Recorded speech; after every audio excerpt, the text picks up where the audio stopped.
గత కొంతకాలంగా భారత శాస్త్ర సాంకేతిక పరిజ్ఞానంపై నిఘా ఉంచడానికి చైనా శ్రీలంక సమీపంలో అనేక నిఘా నౌకల్ని తీసుకొచ్చే ప్రయత్నం చేస్తున్న టైంలో ప్రస్తుతం శ్రీలంక వాటికి అడ్డుకట్ట వేసింది.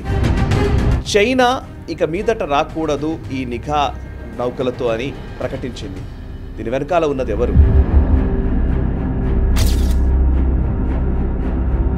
ప్రపంచంలోనే మొట్టమొదటిసారి ఒకటేసారి 4 ఏరియల్ టార్గెట్స్ని 30 కిలోమీటర్ల దూరంలో ఛేదించగలిగినటువంటి శక్తి భారతదేశానికి వచ్చింది.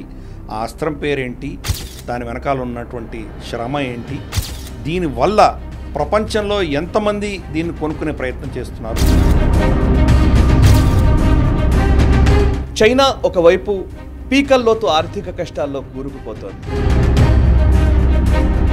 కానీ ప్రపంచం నాశనం అవ్వాలని కోరుకుంటోందా? అటువైపు ఒక కొత్త కరోనా వేరియంట్ ఇప్పుడు ప్రపంచ మానవాళిని భయపెడుతోంది. ఇంకొక వైపు స్పేస్లో తెలియని 6 ఆబ్జెక్ట్స్ని స్పేస్ ప్లేన్ నుంచి చైనా విడుదల చేసింది. ఇది మరో ప్రమాదానికి సూచికగా మనం భావించాలా? డొనాల్డ్ ట్రంప్ మళ్ళీ రెండవసారి అమెరికా రాష్ట్రపతి అవుతారేమో అని చెప్పే భయం పట్టుకున్నటువంటి శక్తులు ఎట్టి పరిస్థితిలో ఆయనను ఆపాలి అన్న దిశగానే కొలరాడో కోర్ట్ ఆయనను ఎన్నికలో నిలబడడానికి వీల్లేదు అని ఆయన మీద జడ్జిమెంట్ ఇవ్వడం జరిగింది. మరి ఈ జడ్జిమెంట్కి ఆయన భయపడతారా? ఈ జడ్జిమెంట్ వల్ల ఆయన ఎలక్షన్లో నిలబడడం మానేస్తారా? లేదా ఆ దేశంలో మళ్ళీ డొనాల్డ్ ట్రంప్ ఘన విజయం సాధించి మళ్ళీ ప్రెసిడెంట్ అవుతారా?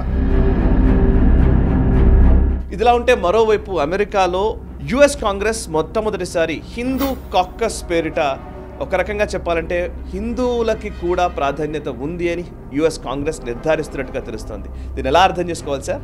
ఇవన్నీ కూడా మనం రేపటి గ్లోబల్ రౌండప్లో చర్చిద్దాం. గ్లోబల్ రౌండప్ ప్రతి ఆదివారం ఉదయం 8 గంటలకు నేషనలిస్ట్ హబ్లో ప్రీమియర్ అవుతుంది. తప్పక చూడండి అండ్ అంతర్జాతీయ పరిణామాల పట్ల పూర్తి అవగాహనను తెచ్చుకోండి.